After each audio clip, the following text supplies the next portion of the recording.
Okay, dear authorities of the University of Oslo, dear Commission, dear students, dear colleagues and friends, I'm glad to be here. And I love this city so much that I will come back next week. Because focused on policy making, on structures, on systems. And in that sense we have done, I think, very well. Also, I don't believe all the evaluations. And I agree with the students that a lot still has to be established.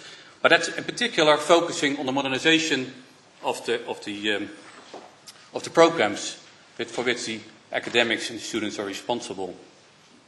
So, 2 points. I will talk about challenges regarding the implementation of the Bologna process, a moving target, the role of the profiles, competences and learning outcomes, because that's at the center.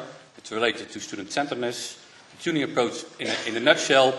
I will go over this quickly because there are many probably new in the public, and it's always difficult for a teacher when you have a diverse public with people who have probably been here introduced for the first time and others who are already experts for many years.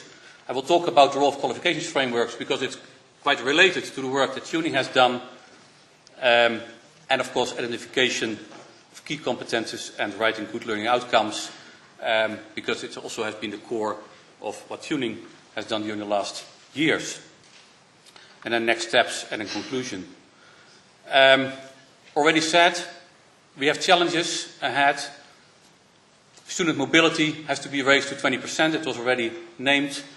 Implementation of the 3-cycle system according to a model, maybe the tuning model. And correct use of transparency elements for comparison and recognition. And then again back to profiles, which we think it's at the heart of the modernization process in relation to competences and learning outcomes. And I'll come back to this later because of the terminology. And I already mentioned the qualifications framework. But what is obvious for me, what has become obvious for me and my colleagues, is actually that there has been a lot of policy, but not sufficient tools. Of course, we had the work that has been developed by Declan Kennedy and Nora Ryan with regard to writing learning outcomes. That has been very important, but it has been an initiative from grassroots. If I look back to the tools that have been developed at European level, and I'm not blaming the European Commission, but to a certain extent I'm blaming the national governments. They talk easily about policies, but they talk also easily about implementation. But we know, as academics, as students, that it's not that simple. So, and they made our life even more difficult by making it a moving target. What we can see, and it's also concluded by outsiders, that of course we have grown from 29 to 47 countries, the last countries coming in only 2 years ago, and new action points. And in the meantime, we included student-centeredness during the process and also the learning outcomes approach. It wasn't there from the very start. It first arrived in Berlin in 2003 and then was confirmed in 2005. So in that sense, politicians set new targets every 2 years, but don't ask themselves how this will be implemented. And we couldn't expect that this would actually be implemented in 2010. So it's realistic that we have moved to 2020. Because, yeah, we need time. And it's an indication like a tanker, it moves slowly and it also steers slowly. But in particular, student-centeredness and learning outcomes have given us a headache. So, we wonder where we stand nowadays. Is the glass half full or is it half empty? I'm sometimes blamed for the fact that I say it's half empty, and I should say half full because it's more optimistic, but it's actually the same glass. So why is it so important, student-centeredness and learning outcomes? And therefore, why tuning? The ministers are very clear about it. They have defined this as the key of the modernization process, which means that they have given us the responsibility and our institutions the responsibility to implement this process. But it actually means a shift of paradigm. an important shift of paradigm.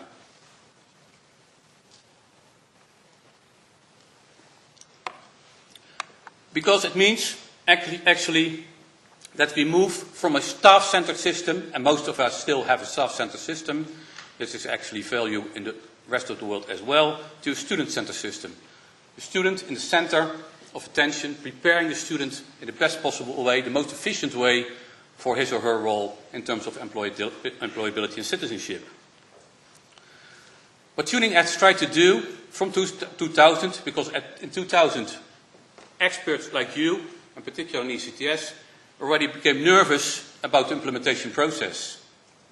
Policies is one, implementation is another. And we tried to come up with a methodology to actually redesign programs on this basis.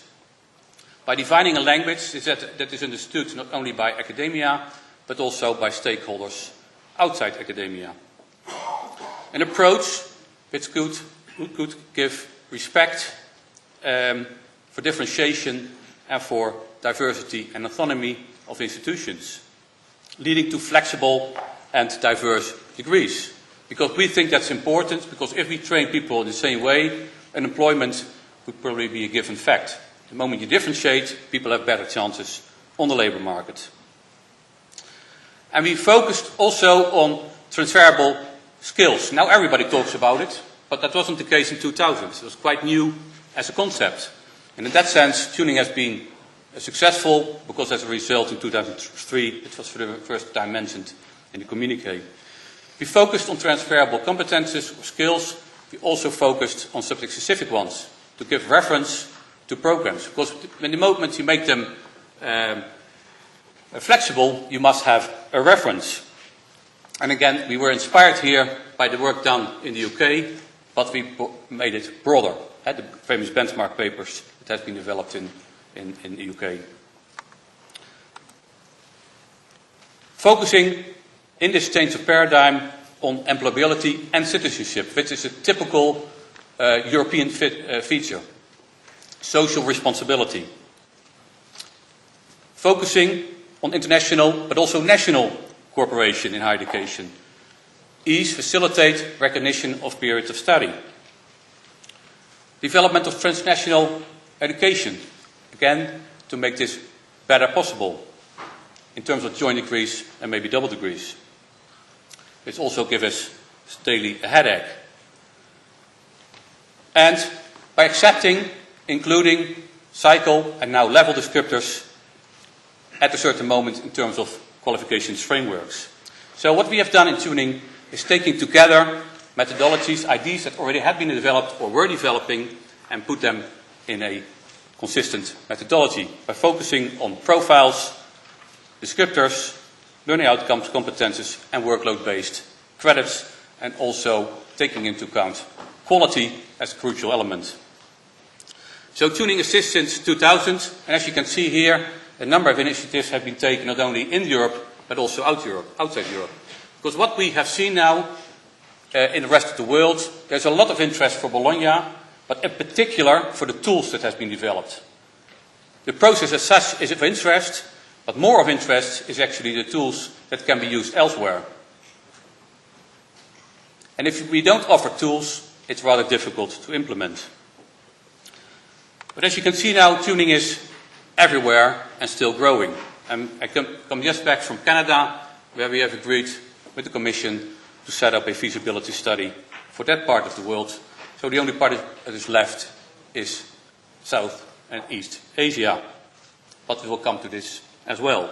So in that sense, it has a worldwide impact. Most progress actually have been made in Latin America, which wasn't part of the Bologna process. But what we can see now is that they're really going for the learning outcomes and student-centeredness approach, try to include this in their national legislation, and try to reform, from the Latin American perspective, their higher education offer. And now also starting to think about a credit system for Latin America that is inspired by Europe, but a tremendous step forward in terms of recognition and comparability and compatibility of degrees. So in that sense, we have to congratulate ourselves by the impact we have had as a Bologna process, as academic world, with regard to the rest of the world. Why is tuning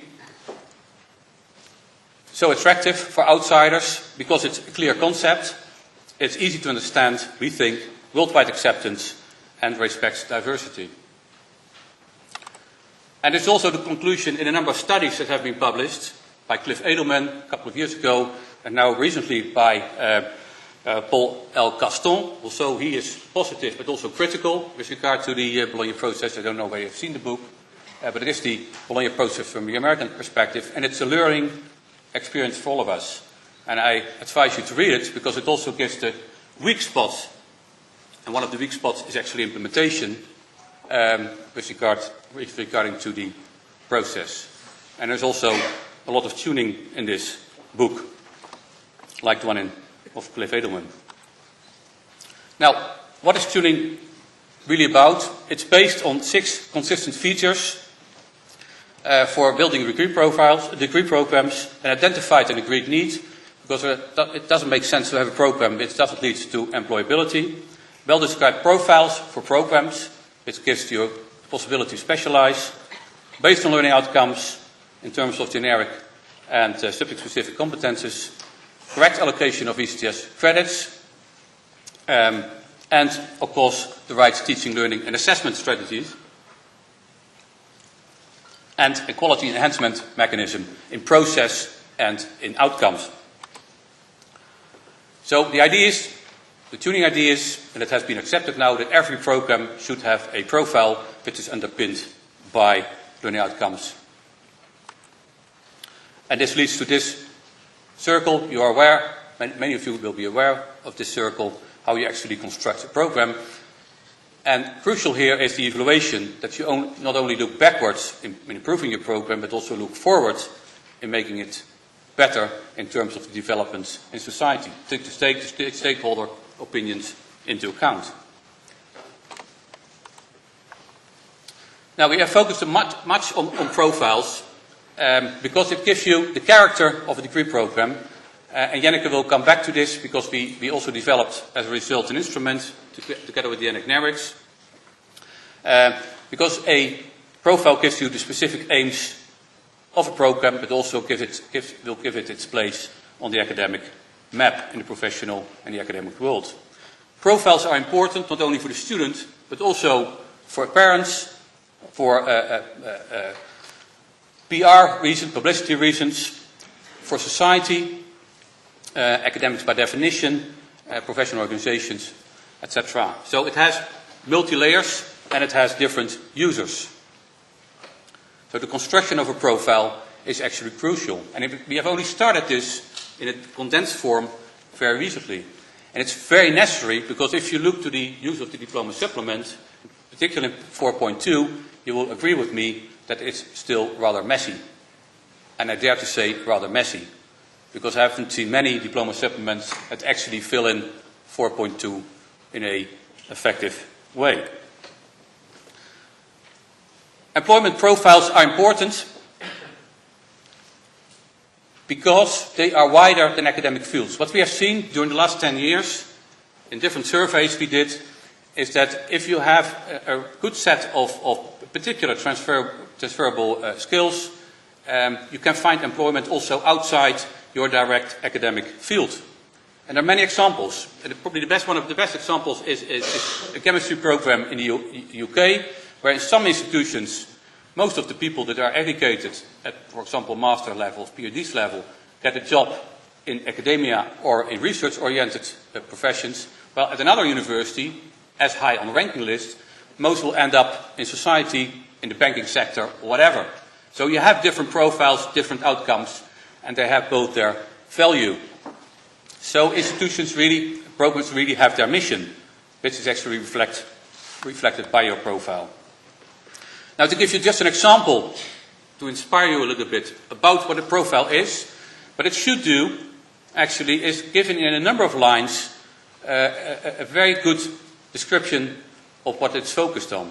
And this is an example taken of a Erasmus program, in which you can see immediately, and I've taken this not by accident, because it focuses on European integration, which is a hot topic nowadays, multiculturality, identity. Hot because it's not so popular anymore, for whatever reason. Probably because politicians have failed in selling their product.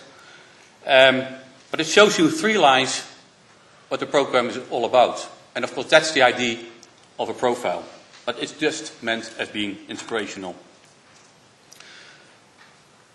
What I should say is that languages play an important role, because we can come up with material in English, but the moment you're going to translate this, you're running into problems. So we are trying to translate our material with academic experts as good as possible in as many languages as possible. But certain phrases are difficult to translate. Now, I already spoke shortly about the reference points. What we also have done is coming up with reference points with regard to a growing number of subject areas, and it is still growing, as you can see. Because we think it's important in a flexible academic world that you have a reference which you can refer to.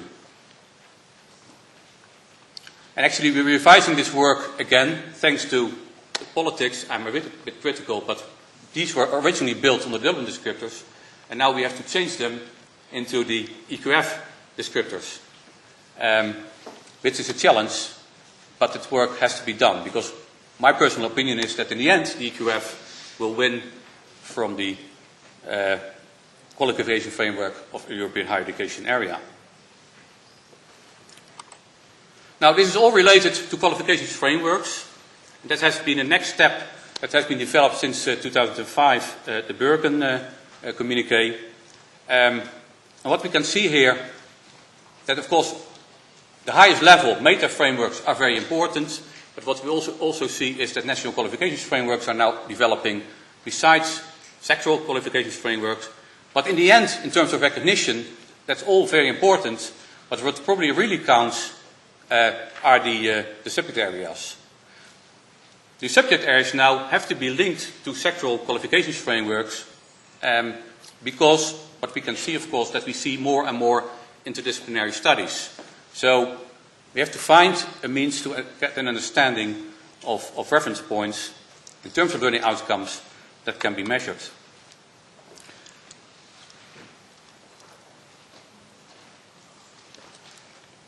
Now the impact of what has been done is tremendous. And a particular example here is the OECD AHILO project.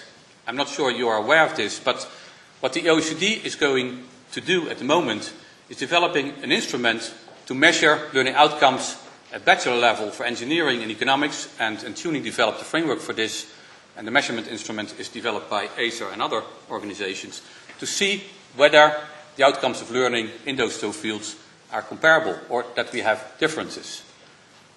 So it will be a PISA for higher education. And you can imagine that governments are a little bit nervous about this because, yeah, you might come out higher or lower. But it shows the importance of this learning outcomes approach. And we might end up with many projects, of course, which are all related to this. I already said there are two descriptors we have to deal with at the moment, and that's not very handy, so that's why I said we should probably move to one. But then, of course, the EQF for lifelong learning might need some improvement, because it's too much at the moment a vocational education and training instrument, and it's not enough a higher education instrument. This is the national perspective, and by definition that is not always the perspective of institutions, because probably this is more our perspective, that we have to deal with sectors, subject areas, and of course EQF descriptors. What we are doing at the moment is trying to come up with sectoral qualifications frameworks in relation to the interdisciplinary dimension with regarding to 5 sectors in higher education. We have already done this in social sciences. We are now working on humanities and the arts, and we hope to do the others, in particular healthcare and natural sciences, with the help of the Commission in the future. Engineering has already been more or less done. We think this is a tremendous step forward, that we find a layer between the subject areas and the EQF. If we look now to the main outcomes of the SQF for social sciences, we found a definition, an agreed definition in Europe, sectoral learning outcome framework based on agreed level descriptors covering the levels 3 to 8, including the pathways which would lead to the entrance of higher education, trying to bridge, by doing so, different subject areas. And we also have come up with a proposal to bridge the Dublin cycle descriptors and the EQF level descriptors, but still some work still has to be done. The conclusion is that in the EQF, and I'll give this to my colleagues of the Commission, the distinction between skills and competences from the perspective of the higher education sector is not clear. Competences, by using competences as a dimension next to skills and knowledge, is very confusing. And this is probably due to the fact that the Commission itself has worked for a long time with key competences in its framework, and now it's moved to a particular understanding, actually autonomy and responsibility, and our suggestion would be either call this attributes or autonomy and responsibility, but not competences. This is very confusing as a message to the outside world, in particular the higher education world. If it's not changed, at least we will come up with an explanatory note to help you, as another tool to help you to understand the EQF.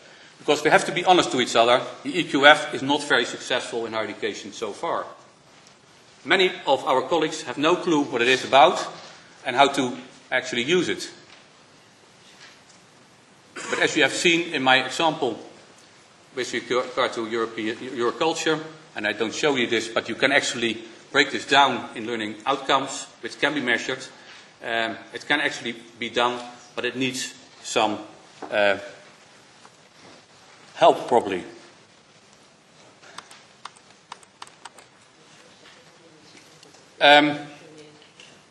Shortly, the core. I'm not going to discuss this because it will be discussed by the Jenneke. But we think that what we have done in the project of which you have found the guide, this guide, and if you don't have it, tell me in your package. The missing tool, already I said, how actually implements then the learning outcomes approach into real life. We thought that this guide was really required because it's very difficult actually to write good measurable learning outcomes. I was at a conference 2 weeks ago in Toronto discussing measuring learning outcomes. There were representatives of the whole world, from Australia to including US, Canada, Europe, and the main item at the moment is learning outcomes is nice, but write them in such a way that it can actually be measurable. Now we have done a lot of work, others have done, particularly Declan because he's here, about how to organize a unit or a module, but we haven't done so much work on the level of the program, and that we have to try to do in this guide. Given the time, I'm going quickly over this, and I want to stress one thing, the difference between competences as we use them and learning outcomes. We are making people competent in a learning process. So we're making students more competent during a learning process in a gradual way. We measure their progress in learning outcomes. And because we measure them in learning outcomes have to be very precisely formulated, because you must be able to check them. Peers must be able to check whether these learning outcomes are actually met.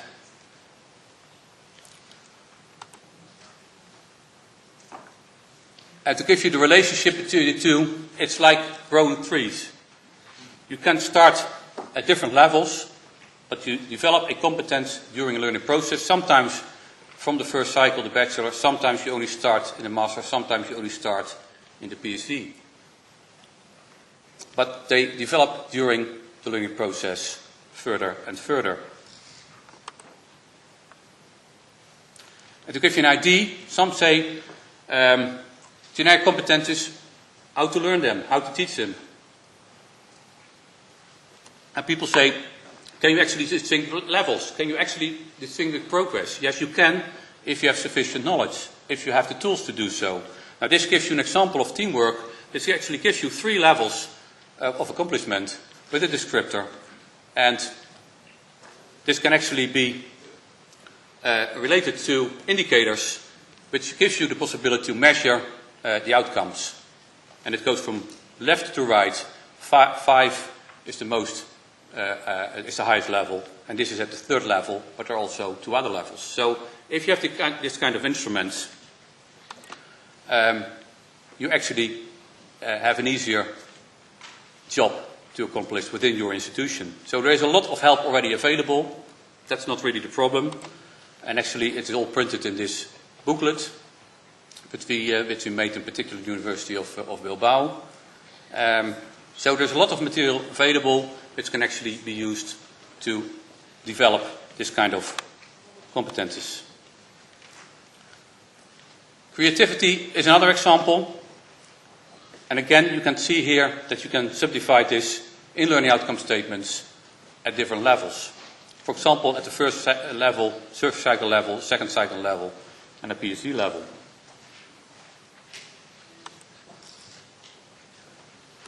But what is crucial is that learning outcomes is defined in the most effective way. And that means that we have to be as clear as possible. So they should be verifiable, comprehensible and observable program learning outcomes. It might be also count for unit learning outcomes. They have to be specific, objective, achievable, useful, relevant and standard setting. And that has complications. And according to us, and you find this in that booklet, every learning outcome should have 5 elements. An active verb form, a type, a topic, but also a standard and a context, a scope. What we discovered during the last years, that the last 2 elements are often missing. But they are crucial. The setting is crucial. Whether you organize teamwork within a business program or within a history program makes quite a difference. So the setting is crucial. But also the standard, as I've shown before, is crucial. To what level are you going to develop this? To be measurable, to show the outside world. So every learning outcome statement, and this is a very simple one, can be broken down in those 5 elements. If that can't be broken down these 5 elements, it's not a good learning outcome statement, at least at program level. What you can see here also is that you actually can distinguish in one subject area different levels, and you can actually describe them in a rather precise way, and you can make a difference between one and the other level. And I think this work already is, again, a step forward. And it builds on the work that has been done by others. Now, the last element I want to touch is that I need your help for the future. We are now working on those progression routes in different subject areas leading to higher education. And we have come up in Humanities and the Arts, SQF, with a template which has to be filled in by subject areas, but also by people who have a better view of the situation in every nation. And we thought, and we still think, that you are the right public, probably supported by your ministry, to fill in this template. So we will send this template to you next week, and we hope you will be able to fill it in, because the expertise that is required, and we talk about up-to-date expertise, the development of national qualifications frameworks, developments within the national setting. That material is, because it goes so fast, not available on any website or in any study. But we need this to define the progression routes, to have an understanding of progression routes in social sciences, in humanities, in the arts. So we urge you to help us here. And if you don't respond, it would be not good for your country, it also would not be good for tuning. Thank you for attention, and I hope it has been useful.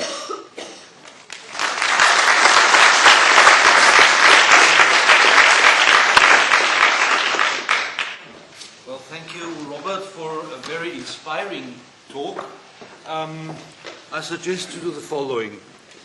This has been a very dense morning, so I propose not to start a debate on that now, but you will be the first to get your cup of coffee, so let him to the top of the queue, and you will be available during the coffee break for individual This is not fair discussion. thing.